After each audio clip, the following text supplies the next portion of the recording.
3 আসর পরে বিপিএলে ফিরেছে রাজশাহী। নতুন মালিকানায় নতুন নামে খেলবে এবার দুর্বার রাজশাহী।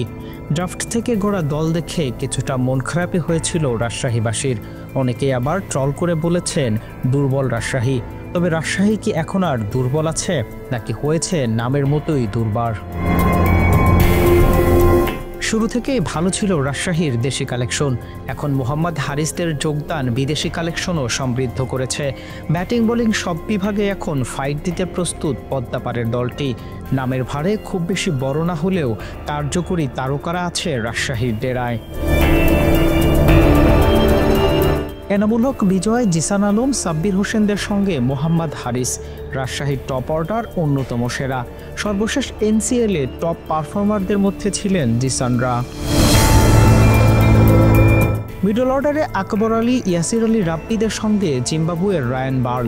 এখানেও শক্ত প্রতিপক্ষ রাজশাহী। সাম্প্রতিক সময়ে সবাই আছে ফর্মে। বোলিংটা তো আরও শক্তিশালী রাজশাহীর। বাংলাদেশের সেরা পেসার তাসকিন আহমেদ দিবেন নেতৃত্ব। সঙ্গ দিবেন বিপিএলের সবশেষ আসরের সেরা পারফর্মারদের একজন বিলাল খান। হাসান মুরাদ, শফিউল ইসলামরাও বিপিএলে বেশ কার্যকরী। সেখানে শক্তি বাড়াতে পাক পেসার সালমান মির্জা নতুন সংযোজন রাজশাহীর। শেষ পর্যন্ত যে দল গড়েছে রাজশাহী, এটা দিয়েই ফাইট দিবে অন্য দলগুলোকে। তাই পিছিয়ে রাখার সুযোগ নেই দুর্বার রাজশাহীকে। নাজমুল সাগর, স্পোর্টস মিরর।